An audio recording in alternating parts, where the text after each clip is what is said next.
Коя е основната мисия на Видас? Мисията на Видас е да предоставя полезна алтернатива на конвенционалните марки на пазара.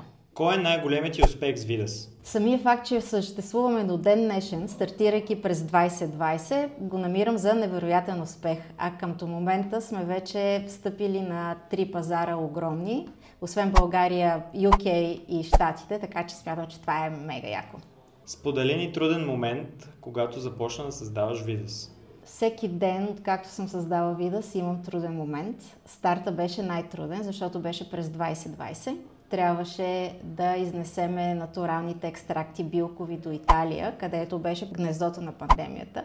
Нямаше шофьор, който да иска да прекрачи граница, за да закара тези екстракти. И когато това в крайна сметка се случи след не знам си колко месеца, екстрактите се оказа, че се бяха развалили и заразихме цялата поточна линия на италианците, които ни бутилираха.